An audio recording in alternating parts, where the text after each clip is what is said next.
Mankind, generally speaking, has not yet discovered the true aim of government. Here it is. The ultimate aim of government should be to elevate consciousness and love. That's the key. The true aim of government is to elevate consciousness and love.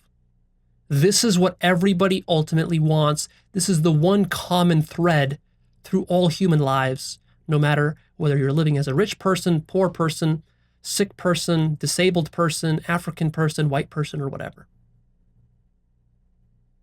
Because this is what life is about, consciousness and love.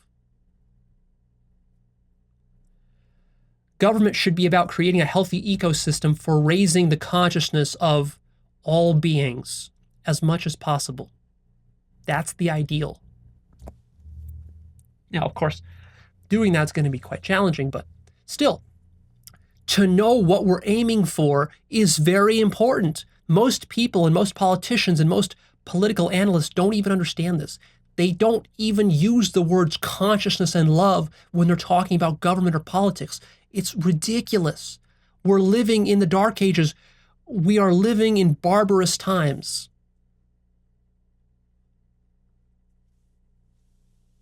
Because the word consciousness is not even used within politics. And it's dismissed as some, airy-fairy thing. Consciousness and love, yeah, Leo, right, that's gonna help somebody. You have to understand, we need to know theoretically what the aim is first before we can reach it. See? Because if government is not being designed for the maximization of consciousness and love, what is it being designed for? By default, remember, it's being designed for devilry. It's being designed for materialism, profit, greed, power, fear, hatred, isolationism, ethnic identity, division, theocracy, every man for himself, anarchy, something like that. These are the default things. When you're not designing society for high consciousness and love, you're by default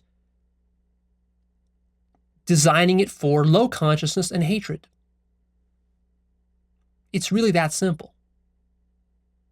See?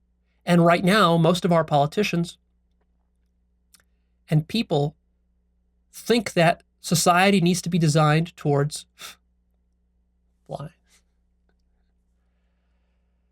designed towards materialistic greed. That's what our society is being designed towards right now. And that's why we have so many problems.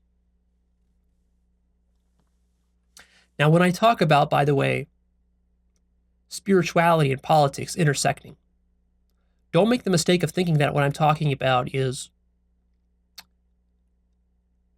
removing the separation of church and state and creating a theocracy. That's not what I'm talking about.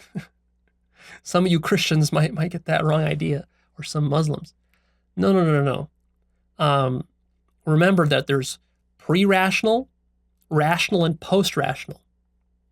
There's like religious, scientific, and then post-scientific, spiritual. All right, so human consciousness and society evolves through these various stages. So I'm not talking about building a theocracy. I'm talking about a non-ideological form of spirituality, which is the underpinning of all of government and society. Now you can see already the enormous problem here is that many stage orange people balk at this idea that, oh, Leo, you're going to introduce spirituality into government? This is terrible. This is taking a step backwards. We need less spirituality. We need less religion, not more. But then what do you have? You have rampant scientism and materialism and reductionism. That's all you have. Then you have a society built on greed. That's not going to work. We're already doing that. It's producing terrible results. You might wonder, though, but Leo, why consciousness and love? What's so special about these two? Isn't this some sort of just hippie, airy-fairy ideal? Can you really build a real government on consciousness and love? Of course you can. That's what we've been doing all along. It's just that there's many gradations and degrees to consciousness and love. Right now, our consciousness and love is so low that we don't even recognize that what we're doing is elevating consciousness and love. It's happening anyways, because here's the secret. All that evolution is doing is maximizing consciousness and love. That's what evolution is doing as a universal force. This goes way beyond humans. This goes way beyond my own personal hippie, new agey ideas. I'm talking about the entire origin of life and physical existence. Now, for this, you have to really reach some high levels of consciousness, but eventually you awaken so deeply that you realize that all of reality is an infinitely expanding love fractal, of which mankind is one tiny branch. And so when you become conscious of that, that recontextualizes all of politics and government for you. It recontextualizes all of human life. Now you start to see what we need to be doing here on Earth, what this whole life is about, individually and collectively. We can be aligned with the force of evolution, or we can be aligned against it. If we're aligned against it, we're going to go extinct. If we align with it, we're going to create a beautiful society, and amazing things will happen, and we will reduce suffering. The choice is ours. We have this freedom.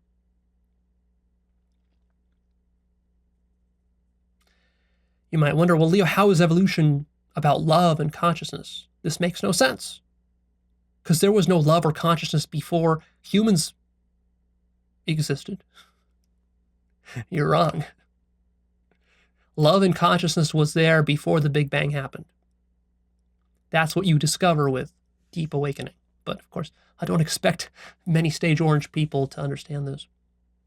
So I just want you to see for now that there is an arc, a trajectory to the universe. Something much bigger is going on than what materialists and scientists think. It is not a brute mechanical process of trial and error. That is not what evolution is. There's a lot to say about evolution, which I'll have a separate episode on in the future. So what I'm talking about here is aligning ourselves with the force of the entire universe. And this is what makes what I'm talking about here, conscious politics, very different from traditional politics. Because traditional politics is just about selfishness. It's not about consciousness or love. It's not about helping everybody to raise their consciousness. It's just about helping yourself, helping your tribe, helping your family, getting rich. That's what it's about. Getting favors for yourself. I'm talking about expanding our circle of concern to include the entire universe, all living beings, and then acting from that in an unbiased, objective way to help all beings raise their consciousness and love, not just humans, all beings. This is what happens when you become very conscious. This is a sort of stage turquoise, biodynamic stage turquoise way of looking at government and politics. Politics and government must be grounded in consciousness, because in the end, consciousness is the only thing there is.